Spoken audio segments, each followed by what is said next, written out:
Okay, this is kind of part 2 of looking for old guns for my SDI gunsmithing course.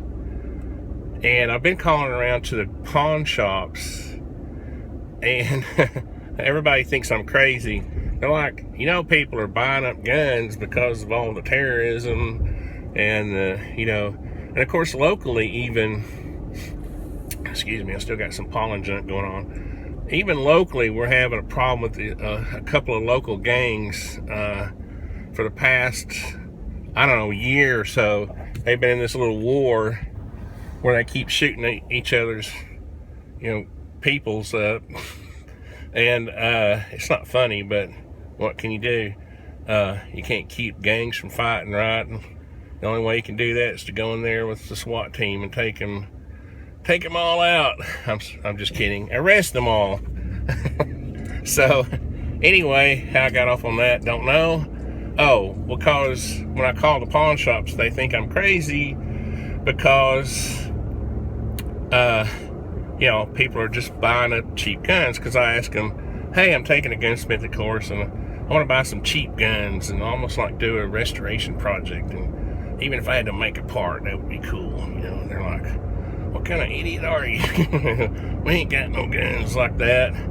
But anyway, so I finally called this one pawn shop, and she was the same way. She said, no, people buying up all the cheap guns to protect themselves. And I talked to her about it. I told her about my SDI gunsmithing course. And right at the last minute, right before I hung up, she was like, oh, wait. I do have this old shotgun. It's like, and I said, how much is it? She said $49. And I was like, how can that be? So I'm going there now, and we're going to check it out. I'm probably just going to go and buy it anyway. I mean, heck, the barrel's probably worth $49. Here we go.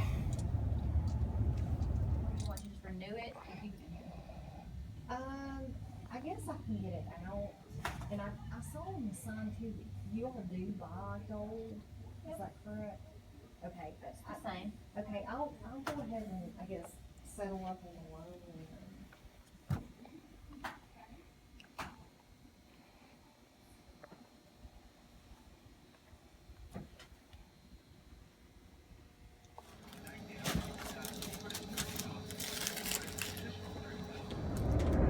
All right, success. Yes. Make sure I'm not going to run over this guy.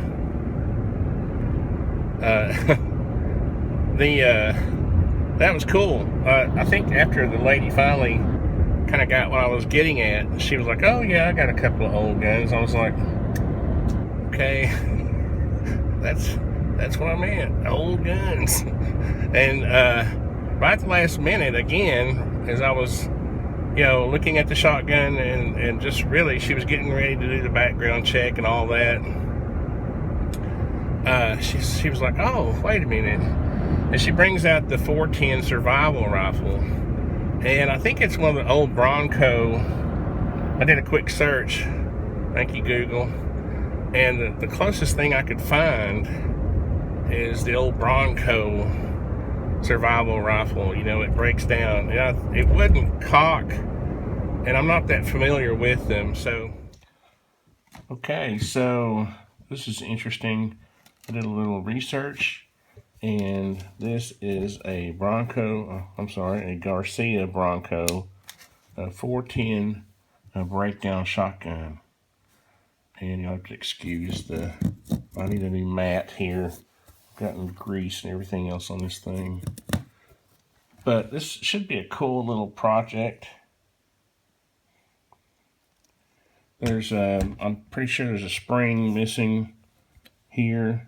I'm pretty sure that's supposed to stay forward so that when you pull that back, you can break down the gun. And there seemed to be a few models where there was a locking mechanism here, lever for the barrel.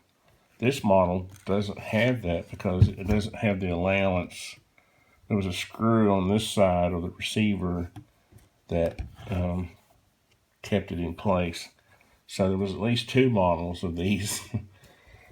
So I think this cocks it and locks it. When you pull back and then it goes back, I think it cocks it. So, but obviously there's some parts missing, springs missing. This is the ejector. Pull that back here.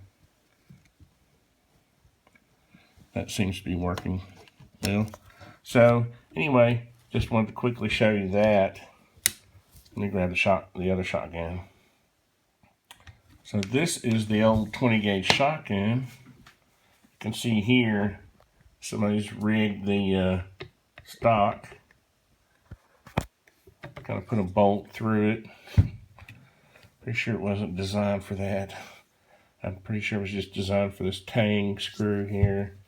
Then it went all the way through. It looks like it threads into the bottom tang. And maybe that was just another screw to secure it. But I'll have to replace that.